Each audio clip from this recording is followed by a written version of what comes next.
Dahil nandito po tayo ngayon sa La Luz Beach Resort sa Laia, Batangas, isa po sa mga healing exercises na maaari nating gawin ay ang paglangoy sa tubig dagat. Ayon po sa pag-aaral mga kapatid, ang paglangoy sa tubig dagat o seawater ay nakakapagbigay po ng healing components sa katawan gaya po ng vitamins and minerals at amino acids. No? Ganon din yung mga living microorganisms na nasa dagat mismo. Ito po ay nakakapagpalakas ng immune system, lalo na kung may kasabay na breathing exercise tayo. Nakakapag-improve po ito ng blood circulation at nakakapagpaganda ng balat. Samantala mga kapatid, kasama din po natin ang ating mga naturopathic practitioners dito sa ating Lakbay Kalusugan at syempre para dito sa ating healing mission. Kasama po natin si Ate Gemma Sandoval ng Healing Galing Santiago City sa Isabela pa po galing. At mula sa Healing Galing Dagupan, si Kuya Romel Razalan ay kasama natin.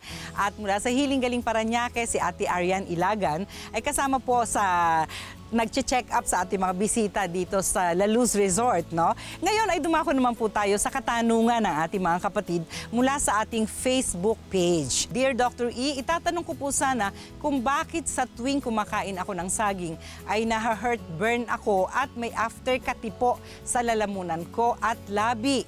Lahat po ng saging maliban sa saba. O baka hindi ko lang po nararamdaman na kumakate sa saba kasi nilalaga ko. Ito ang naisip ko po, baka may content ang saging na hindi pwedeng kainin ng taong acidic tulad ko. Favorite ko po ang saging, kaso iniiwasan ko po muna ang pagkain nito. Ano po ba ang dapat kong gawin para maiwasan ko ang acidic heartburn? Sana masagot niyo po ito. Salamat. Si Divine Angel Poliscas Briones ang nagtatanong.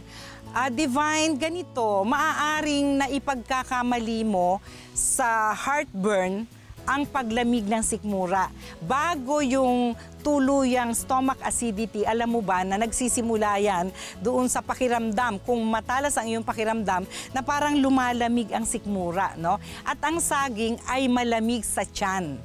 Kaya lang, ang pinagtataka ko, bakit may afterkate na nararamdaman ka? Mangyayari yon kung hilaw ang saging. 'Di ba? Parang yung dulo ng mangga na kapag hanggang dun sa may dulo na may dagta, ang kinain mo ay kumakati ang lalamunan. Mas maganda yung matured na nasaging, hindi yung may dagta pa ang kainin mo. Ngayon, dahil paborito mo ang saba, maganda yan kasi potassium rich, no, at presko sa katawan. Ngayong tag-init, bagamat hindi makatas ang saging, ay maganda po itong kainin, lalo na yung hinog na hinog para maiwasan nyo ang constipation or yung mga nilaga. Ngayon, dahil acidic ka, kakainin mo ang saging sa panahon na hindi malamig ang panahon, katulad ng early morning o madaling araw, or sa gabi, iwasan mong kainin ito. I'm sure kung tanghali mo kakainin ang saging na paborito mo, ay hindi magkokos ng paglamig ng sikmura kasi ang weather condition sa tanghali, karaniwan na ay mainit. Okay. Ang isa pa, para ma-improve mo ang diet mo sa saging, pwede kang sasaba na lang, no, dahil doon kahiyang. Dahil ang saba, pwede mong i-prepare bukod sa nilaga, no, pwede rin itong kainin ng hilaw pagka hinog na, 'di ba? Or pwede mo rin itong gawing turon, no? Pwede mong iprito, at kapag pinirito mo ang saging, umiinit ito sa ating tiyan. Mainit ang effect sa tiyan dahil doon sa oil na ginagamit natin at doon sa paraan ng pagluluto. So subukan mo 'yon. At ngayon naman, alam mo ba na ang maganda ay maghanap ka ng mga alkaline-rich food, no? Para maging normal yung sistema sa iyong tiyan, no? Yung mga pagkain na walang asim, at saka mas maganda sa'yo, yung mga prutas na hindi masyadong makatas kasi malamig yung sikmura mo. So ano yung pwedeng mga prutas na hindi masyadong makatas? Yung star apple, yung mga durian, chico, chesa, no? At yung lahat na madadagta, makakatulong yan. Medyo mainit yan sa tiyan, alright? At ugaliin mo na uminom ng mga mainit na tubig. Mainit ang ulam, mainit ang kanin. Iwasan mo muna ang kumain ng mga kaning lamig, iwasan mo magpalipas ng gutom para yung stage na yan na kung saan nadidevelop sa kondisyon ng iyong tiyan ay hindi na mauwi sa stomach acidity. Ngayon, kung meron kang Healing Galing oil, kahit gabi-gabi man lang, applyan mo ng warm compress ang tiyan at at pabilog ang paghaplos ng Healing Galing Oil. Mas matagal, mas maganda. Tapos, dampian mo pa ng mainit habang natutulog ka. Okay, wag lang yung masyado mainit. At day by day mapapansin mo na mababawasan ng mababawasan yung nararamdaman mong tipong acidity na sinasabi mo. Okay? Sana makatulong ang aking payo sa'yo. Samantala, isa pa pong katanungan. Dear Dr. E, sabi niya, lagi po akong nangangasim. Sintomas po ba ito ng pagka-acidic ko? Maaari po. Ngayon, tanong niya, ano po ba ang pwede ninyong ipayo sa akin? Hindi naman po ako buntis o naglilihi. Okay, salamat po si Donna Ranulo Kagomok, no? Ang nagtatanong. Donna, ayan, yung parang sintomas ng naglilihi yata ang nararamdaman mo, kaya sabi mo hindi ka naman naglilihi. Maaari ngang sintomas ng acidity yan. Simulan mo sa tamang oras ng pagkain, no? Marami po ang hindi nakaka-realize na ang napakadalas natin na pagpapalipas ng gutom ay nagkokos ng stomach acidity. Pwedeng magsama po ang gastritis at acidity. Ano yung gastritis? Madalas kang u-tote ng u-tote, no?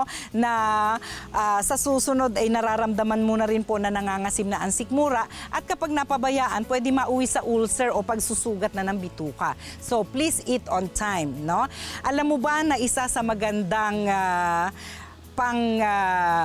pang-neutralize ng sobrang acidity sa tiyan, no, bukod dun sa mga alkaline-rich food, ay ang ugat ng taro o yung pinaka niluluto natin na masarap kasabay ng nilaga, 'di ba? Na taro root o yung ugat, no?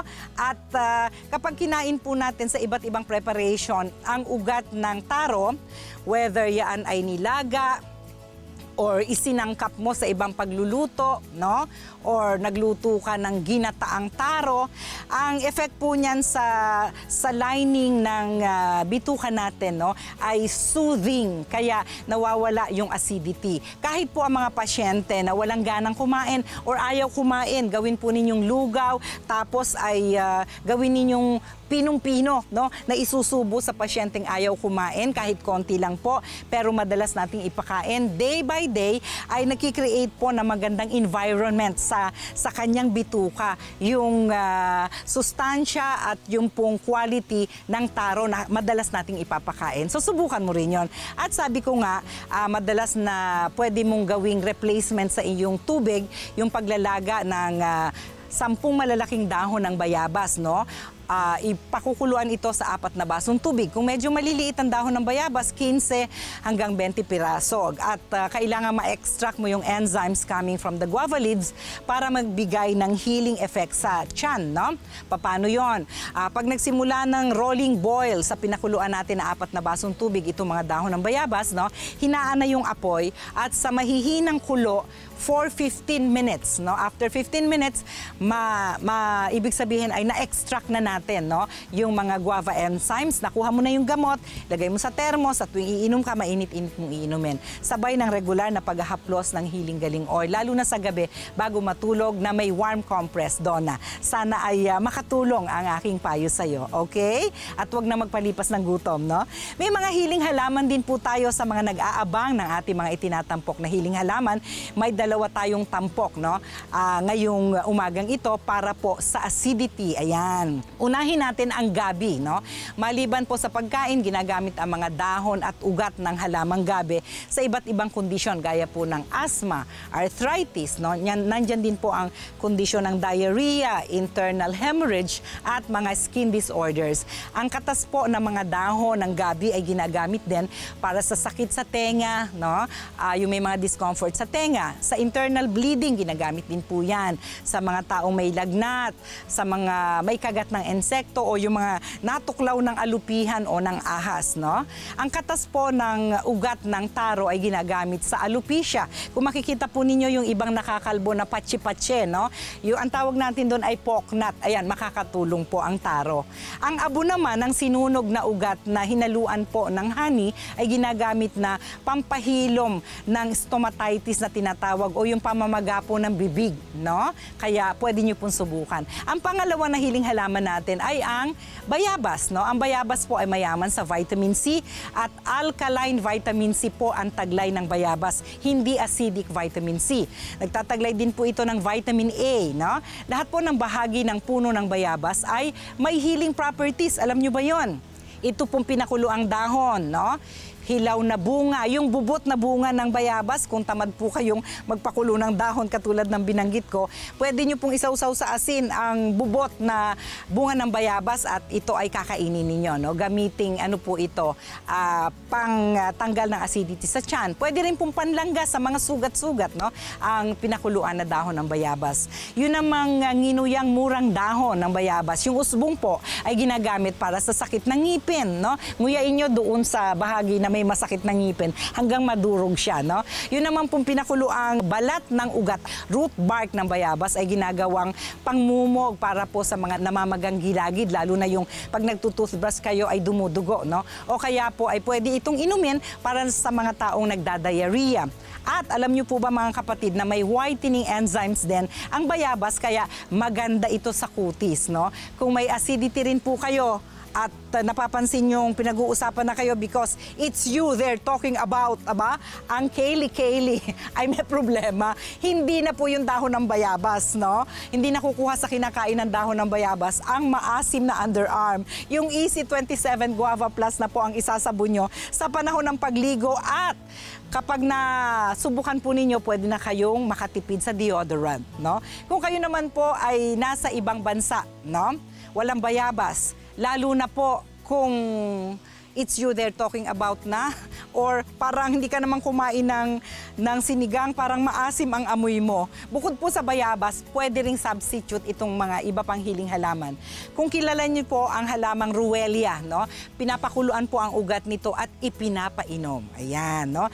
Very alkaline po ang effect nito, kaya yung amoy ninyong parang maasim ay mawawala. No? Ang maliliit na buto naman po ng halaman na tinatawag na tropang elepante o yung tinatawag din na Erysipola plant na tinatawag din pong Indian heliotrope, no? Ay maganda, makakatulong din po. May mga maliliit na buto po ito. Pwede niyong nguyain yung konting buto at mararamdaman nyo na nawawala po ang acidity ng tiyan. Ang isa pa ay ang langis galing sa dinikdik na bunga ng halaman na Palo Maria. No? Ito pong mga katas na parang langis nito ay iminamasahe naman sa tiyan kontra acidity, lalo na kung wala kayong Healing Galing Oil. Pwede nyo pong subukan na isubstitute yan. Alright? Magpapatuloy po ang Healing Galing sa TV Year 2. Siyempre pag nasa Tagaytay ka, alam mo na, mag-tea time ka muna. So dadalhin natin yung tea time experience na yan dito sa Batangas, okay? Healing sangkap ni Chef Jeremy Favia, aakbay para sa sakit na acidity. Makitikim kapatid sa pagbabalik ng Healing Galing sa TV, Year 2.